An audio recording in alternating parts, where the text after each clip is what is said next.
बिस्मिल्लाहिर्रहमानिर्रहीम। आज की बात में आज हम बात करेंगे नफ्सियात से मुतल्लिक है, और उसमें नफ्सियात की एक्सपर्टीज़ जो है वो डेल कार्नेगी के पास है। 70s में कहते हैं कि डेल कार्नेगी की किताबों को एक कोर्स के तौर पर इस्तेमाल किया जाता था।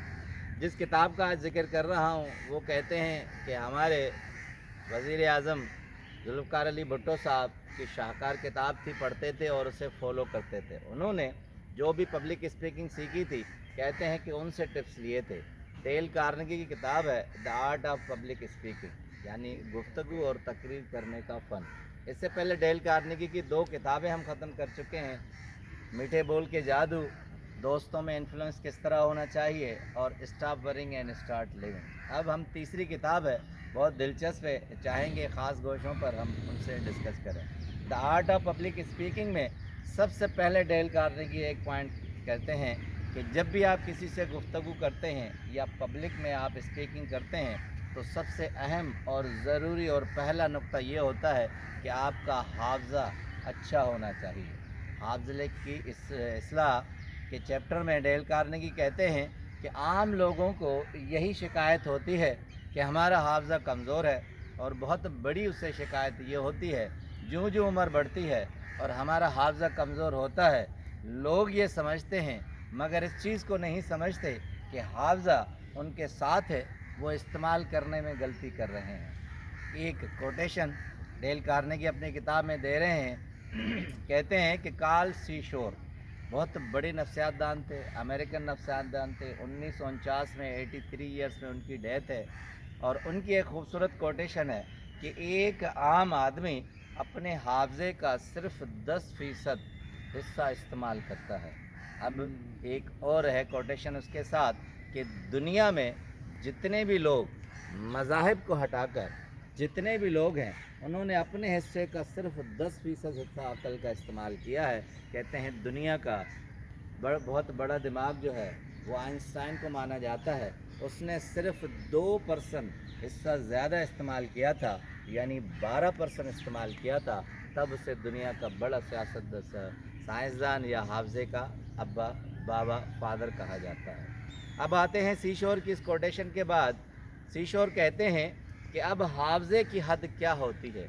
कहते हैं हम अपना हाफ़ज़ा 90% हिस्सा कुदरत के इस कारखाने में ज़ाया कर देते हैं कि हम 3 चीज़ों में महव हो जाते हैं, और वो 90% हिस्सा हमारा रह जाता है, इस्तेमाल नहीं करते।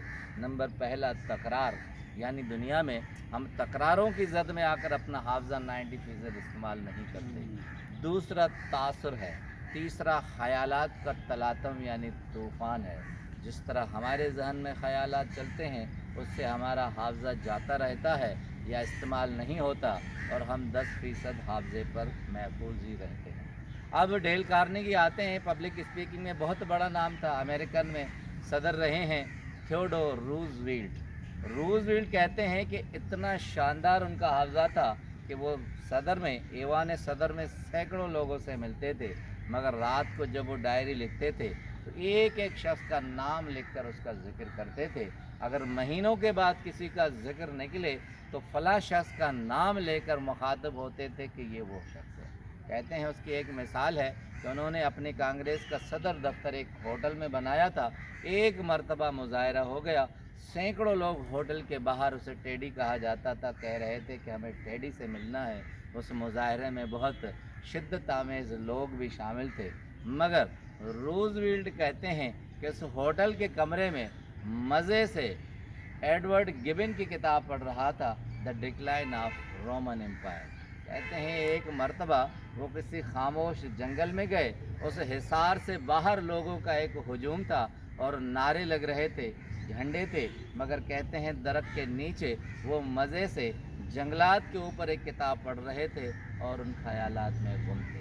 अब आते हैं इस थीम पर कि कहते हैं बहुत अरसे के बाद जब उनसे ज़िक्र किया गया था कि फ़लाँ, यानी 1912 में एक मुज़ाहरा हुआ था, लोग बाहर शोर मचा रहे थे, आप मज़े से किताब पढ़ रहे थे, तो हैरत की बात है कि काफ़ी अरसा गुजरने के बाद भी उन्होंने, रोज़वेल्ट ने कहा था कि जी हाँ, मैं जंगलात के मौजू में गुम था, और जब होटल में सदर दफ्तर था तब मैं एडवर्ड गिबन की किताब पढ़ रहा था, اور اس میں یہ کوٹیشن تھی اور یہ صفحے پر یہ لکھا ہوا تھا۔ اب جب اس سے پوچھا گیا کہ اتنا بڑا حافظہ آپ کا کس طرح محفوظ رہتا ہے، تو اس نے کہا سب سے پہلے کہ خیالات کا جو تلاطم ہو اس کے اندر سے نکل آئیں اور اپنا تاثر اس چیز پر دیں، تو کوئی بعید نہیں ہے کہ آپ کو وہ چیز یاد آ سکتی ہے۔ ایڈیسن کا نام آپ نے سنا ہوگا۔ ڈیل کارنیگی کہتے ہیں کہ ایڈیسن کے 26 ملازم فیکٹری سے گزرتے تھے، سال ہر سال گزرتے تھے، اور انہوں نے ایک مرتبہ 26 ملازمین کو بٹھا کر کہا کہ آپ راستے میں جو آتے ہیں کتنی دیر لگتی ہے؟ تو سب نے کہا 20 سے 25 منٹ لگتے ہیں۔ تو انہوں نے کہا کہ راستے میں ایک شادانے کا درخت آتا ہے، کیا آپ نے کبھی دیکھا ہے؟ تو کسی بھی ملازم نے یہ نہیں کہا کہ ہم نے اسے دیکھا ہے، حالانکہ وہ ان کے راستے میں آتا تھا۔ اب ایڈیسن کہتے ہیں کہ اس کا فرق یہ ہے کہ آپ مشاہدہ نہیں کرتے، جس راستے سے جاتے ہیں وہ تاثر اپنے ذہن میں نہیں لاتے اور وہ چیزیں آپ کو یاد نہیں رہتی، پھر آپ کو یہ شکایت ہوتی ہے کہ آپ کا حافظہ کمزور ہے۔ ڈیل کارنیگی ایک اور مثال دیتے ہیں، کہتے ہیں کہ کسی دوست کے ساتھ اگر آپ 2-3 دوستوں سے ملاقات کریں، اگر 2 دن کے بعد اگر 6-8 آدمیوں سے آپ ملاقات کریں گے تو آپ ایک آدمی کا نام بھی نہیں جان سکتے، نہیں نام لیتے۔ اس کی وجہ کیا ہے کہ آپ کا تاثر اس مشاہدے پر نہیں ہوتا اور آپ کی دلچسپی اس کے ملنے پر نہیں ہوتی، اس لیے نام یاد نہیں رہتے۔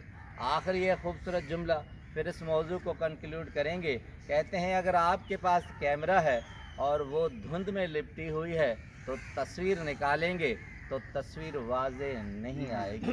آپ کے ذہن پر اگر دھند جمی ہوگی، آپ کے پاس تاثر نہیں ہوگا، مشاہدہ نہیں ہوگا اور خیالات کا تلاطم ہوگا، تو کبھی بھی آپ کا حافظہ درست نہیں ہوگا، چیزیں یاد نہیں رہیں گی۔ اس لیے ان تینوں چیزوں سے باہر نکلیں۔